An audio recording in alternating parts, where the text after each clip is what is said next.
Look, I don't want to swear, but I'm almost certain you won't be able to finish this video. It's hard for you to stay focused with me for this entire duration. Most likely, you checked how long the video is before clicking on it. Sometimes, you even decide whether to click or not based on the duration that appears in the corner. That's if you didn't already enter and speed up the playback to such an extent that I end up swallowing half of my words. You've probably reached the point where you walk into a room because you were told to fetch something, but then you completely forget why you're there. You might search for your glasses when they're right on your head, or look for your phone while it's on your ear. Even watching a movie, if it's over 2 hours long, you might split it across multiple days. You're with us, but not really with us. So who stole your focus, and how can you regain it? If you think this video is about phones or social media, absolutely not. That would be shallow. Yes, we'll delve deep and discuss things I bet no one has ever spoken about. But first, let me introduce myself. I'm Marco, and this content is a journey of exploration and self-improvement. I seek to find the best version of myself and you. I light up paths, open doors, and share them with you because the most beloved people to God are those who are most beneficial to others. When I dive into the details with you, it allows us to pinpoint the real problem, grasp its magnitude, and tackle it head-on. Let me start by saying I'm not sitting in front of this mic because I have extraordinary focus. Imagine me beside you, shoulder to shoulder. I struggle just like you. My situation is no different from yours. Why is this topic important? Because the quality of our lives, which we only live once, is at stake. What about our good intentions to build beautiful, happy families filled with goodness and blessings? What will we teach our children if we continue to struggle? So no. Please, stay focused with me. The kind of focus we need in our lives is crucial. Johann Hari, author of Stolen Focus, says there are 3 significant types of focus. Spotlight focus. This is the sharp concentration on a specific task, like reading, solving homework, or studying something particular. Starlight focus. This represents long-term goals. You know why you're studying, for a certain grade or percentage. Daylight focus. This is your ability to review your goals and adjust based on life's changes. For example, achieving a high grade might be great, but putting some focus into improving your language skills might open bigger doors for you.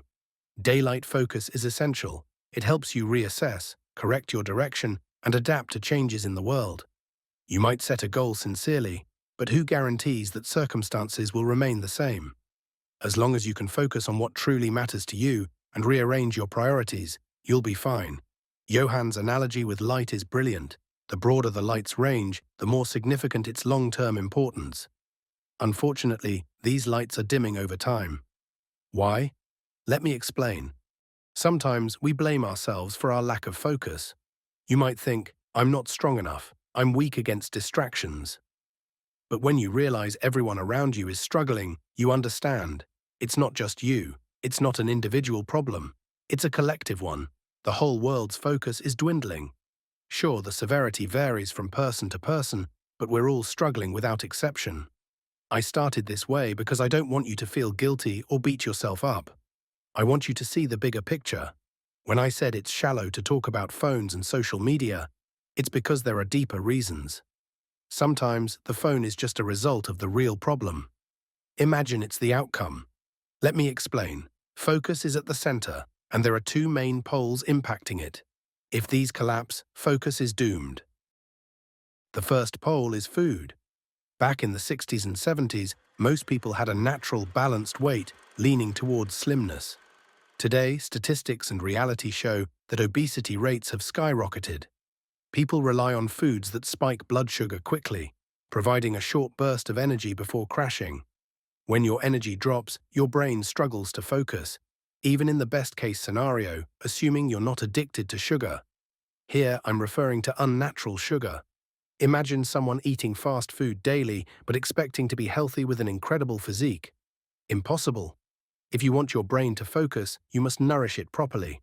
I won't delve deeply into nutrition because I don't want to stray from the video's theme, but remember this. Don't demand from your body what you're not providing it. The second pole of focus, and the most significant cause of today's struggles, is sleep. Let me share some shocking statistics. Over the past 100 years, our sleep duration has decreased by more than 20%. Only 15% of people wake up feeling they've had enough rest. A staggering 37% suffer from real sleep problems. The research I found surprised me. A fascinating study from King Abdulaziz University in Jeddah surveyed over 2,000 people. The results were as expected. Most of us are suffering. Our struggles, to some extent, are voluntary. For instance, during weekends, many of us stay up until the early morning. Why? Social gatherings or family meetups often stretch late into the night. Even if we don't intend to, we get carried away by the fun. I'm not here to give you a solution or a call to action. I just want to highlight the issue and leave the rest to you. I want you to recognize that poor sleep quality significantly impacts your focus. It's up to you to decide if you can balance social obligations and commit to a fixed bedtime. Poor sleep leads to poor focus.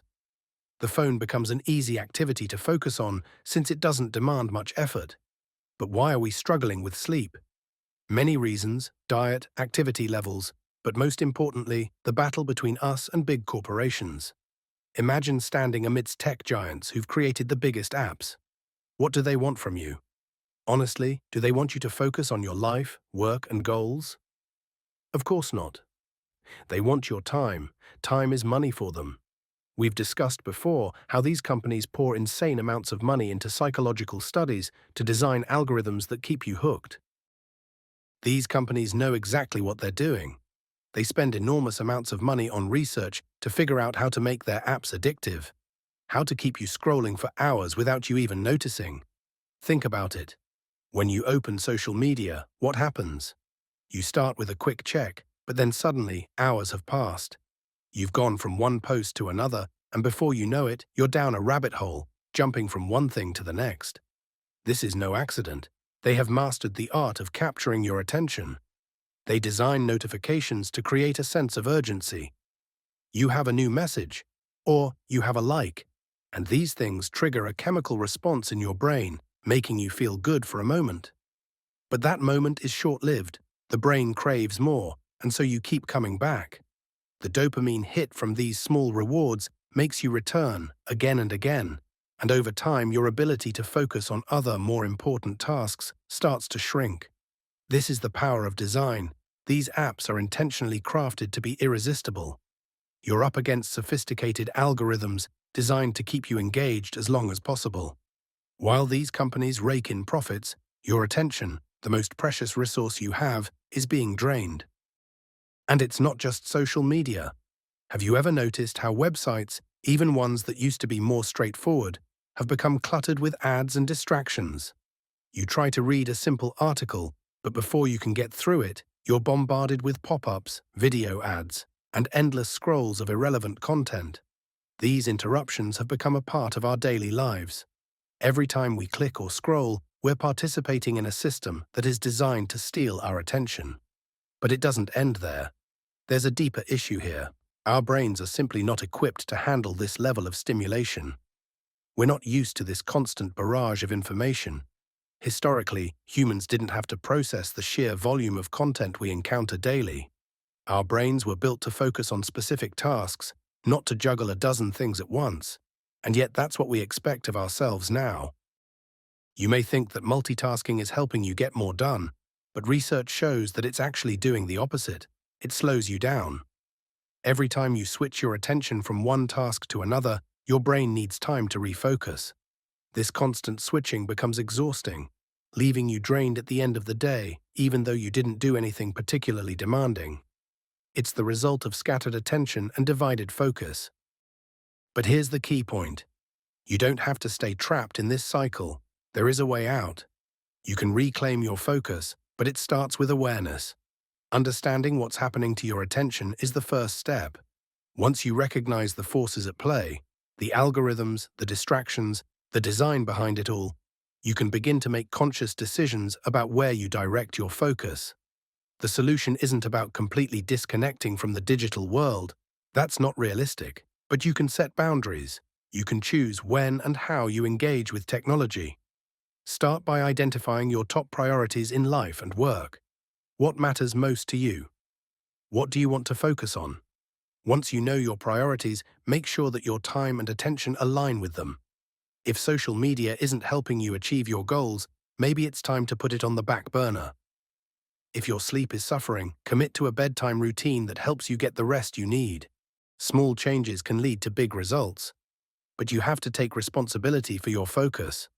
It won't just happen on its own. And the next part of the solution? It's not just about managing technology, it's about managing your environment. Your physical space plays a huge role in your ability to focus. Are you surrounded by clutter? Is your desk or workspace filled with distractions? Take a moment to assess your environment. A clean, organized space can have a surprising impact on your mental clarity and ability to stay focused. Start by removing unnecessary distractions. Turn off notifications for non-essential apps. Set specific times during the day for checking emails or social media, and stick to them.